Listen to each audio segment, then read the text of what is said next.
You made 2.4 million by lying to people who never saw your face. Then someone smarter than you made 4 million by lying to you.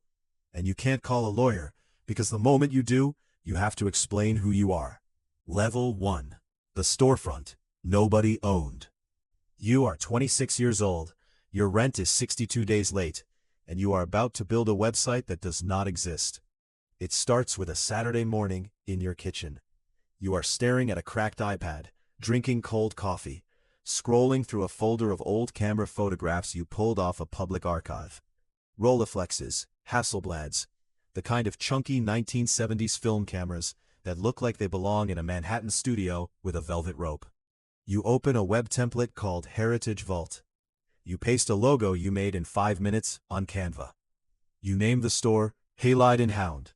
You write a paragraph about how every camera is hand-inspected by a former National Geographic editor named Marco Valerio, who is also not real. You list 3 cameras for $2,400 each. You post the link to a small vintage photography Facebook group with 38,000 members. By Sunday night, 2 orders come in, then 4, then 11. You ship none of them. You take the money. You tell yourself you will ship them next week. Next week, you list 4 new cameras, higher prices, new buyers, same lies. By the end of the month, $38,000 has moved through your account. By the end of the 3rd month, $214,000. You do not feel guilty. You feel like an industrialist. You feel like you found a trick the world never noticed. You are wrong about that. The world noticed. The world is just busy. Cliffhanger. One buyer messages you. His name is Jonas Volek. He says, "Hey man, did you actually ship mine?" Tracking says nothing. You freeze for 11 minutes. You type a lie back. Your heart rate is 138, and you didn't know it could be that high. Then he replies with a thumbs up emoji and says, "All good, thanks." You exhale. You keep going. You are about to scale this thing into something you cannot survive. Level 2. The mining pool that was just a spreadsheet. By month 6, Halide and Hound is doing $80,000 a week. You hire your cousin Eddie Wen to run the customer service inbox. Eddie does not ask where the cameras are coming from. Eddie is paid $4,200 a month, and he is thrilled. You move into a 1-bedroom rental in Lisbon with a balcony you never use. Then you stumble on the next thing. A Telegram group. 12,000 members. A man calling himself Kestrel runs a private crypto mining pool called Vault Core Capital. He says the pool mines a new coin called Lyra X on a server farm in northern Sweden. He says he has been running it for 19 months. He says early investors got 4.2x in 8 weeks. You know this is exactly the kind of pool that explodes. You have read 6 postmortems about pools like this. You have watched the documentaries. You know how these end. You start one of your own. You call it Iron Cleft Mining. You build a landing page overnight. You say there is a server farm in the south of Spain. You say early investors will see 3x in 6 weeks. You say spot checks are welcome. You do not have a server farm. You have a Google Sheet. The first week, 14 people sign up. They send $7,400 each. You do the math, and you stop breathing for a moment. That is over $100,000 from people who have never met you, who have seen your face exactly 0 times. By the end of month 4, Ironcleft has 1,400 active members. The wallet balance is $4.6 million. You never believed in Lyra X. You never believed in Vault Core. You never believed in your own pool either. You believed in the math. The math says, if the average person trusts you, and you stack 1,400 averages, the system pays you. You post a screenshot of a fake dashboard every Friday. The dashboard shows a green line going up. You make the dashboard in Figma. It takes you 19 minutes a week. Your cousin Eddie quietly sends you one message in November. "Hey, is the actual mining pool running? I keep getting emails asking." You read it, delete it, and book a $5,800 weekend in Seville. You are now at level 2. You are making more in a quarter than your parents made in 10 years. You believe, quietly, that you are the smartest person in any room. You are wrong about that too, and the room is about to change. Cliffhanger. A journalist in Manchester names you in a long-form piece. The headline reads, Iron Cleft Mining, 1,400 believers, and 1 spreadsheet. The article drops at 8:14 a.m. your time. You read it with your coffee. You finish the coffee. Then you refresh. Then you read it again. You are now living inside the most dangerous 48 hours of your life. Level 3. The journalist who apologized. The Manchester piece is well written. It is too well written. It uses phrases like, the platform's stated address appears to be a parking lot in Seville. It quotes a Stanford mining researcher. It quotes 3 of your members, by first name only, who say they cannot get withdrawals. You call a lawyer in Lisbon. The lawyer charges you €600 an hour and tells you 2 things. First, do not respond publicly.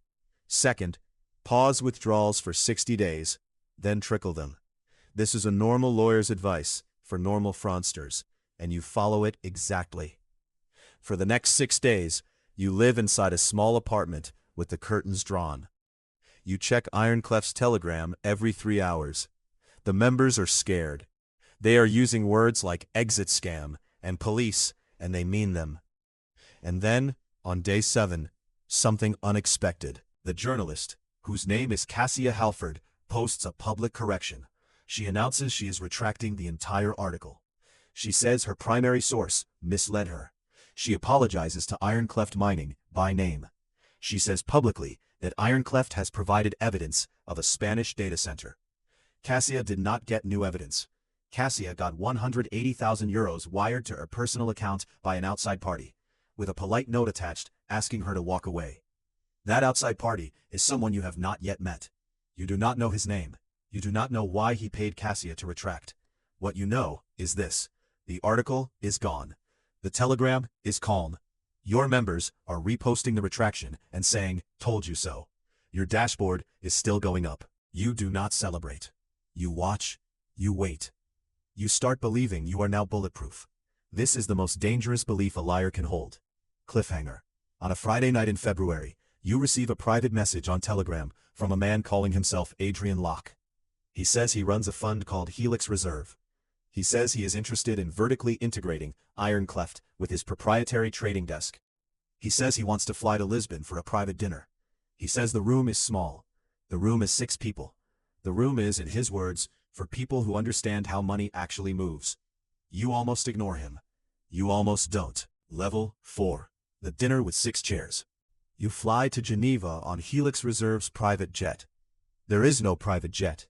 There is a regular Emirates flight in business class that Helix booked under your name. You have never been in business class before. You put your phone in the seat pocket and you do not text Eddie for 6 hours.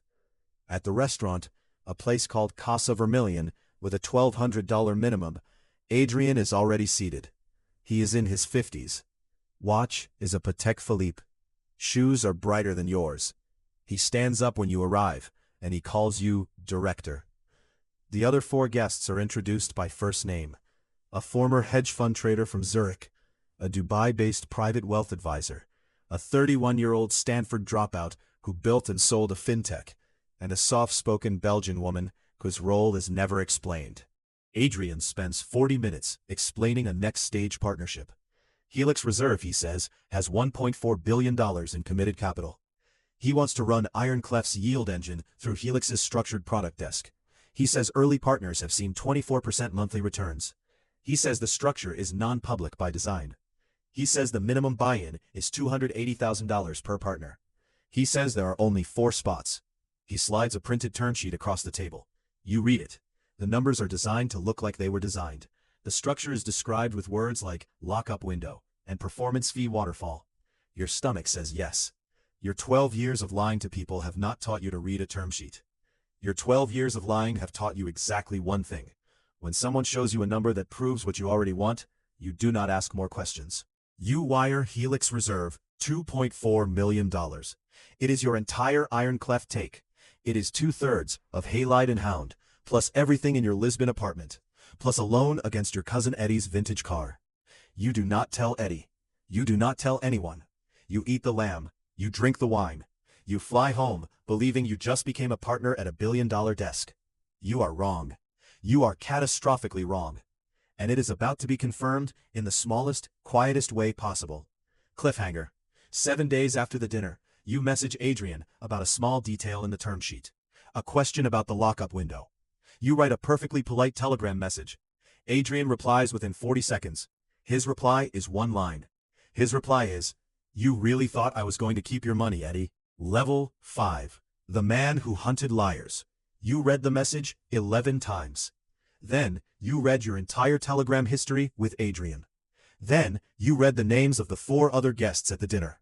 3 of them, you discover, were old colleagues of yours from a fraud conference in Antwerp in 2022. 2 of them are people you personally scammed in 2021. You check Helix Reserve's registration. The address is a virtual office. The founder's LinkedIn profile was created 41 days before dinner.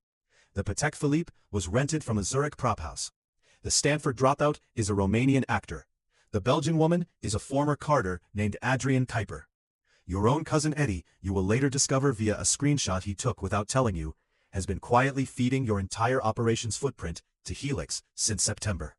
Why Eddie? Because Helix paid Eddie 2.2 million euros. Because Eddie, like you, like me, like every liar, is a math problem before he is a person. Your cousin had a price, and Helix found it before you did. You try to call Cassia, the journalist. She does not answer. You try to call the Lisbon lawyer.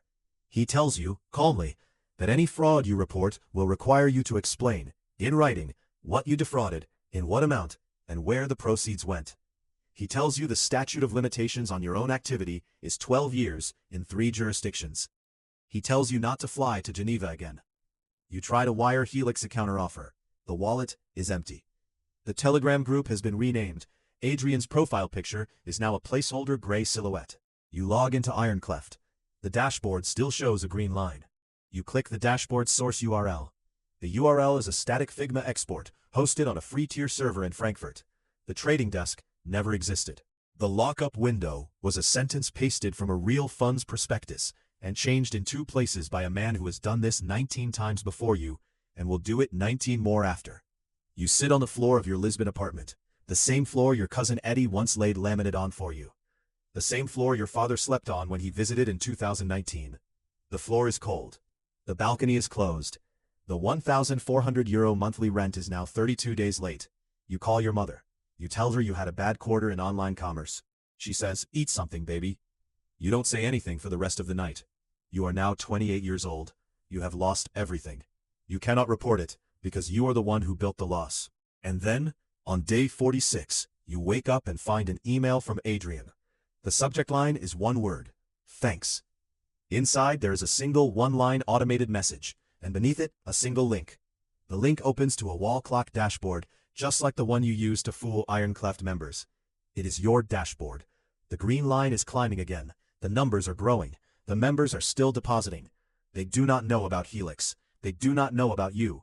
The Ironcleft dream is technically still running. You understand, very quietly, what has happened. Adrian is not just collecting from one scammer.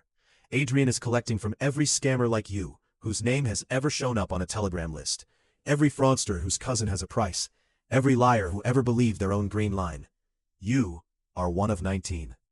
You have lost 2.4 million, so they could steal 65 million. You are the bait. You were always the bait. And the green line keeps climbing, so Helix can keep collecting. You close your laptop. You sit in the dark. You think about Cassia's retraction. You think about Eddie getting his price. You think about Marco Valerio, the made-up National Geographic editor.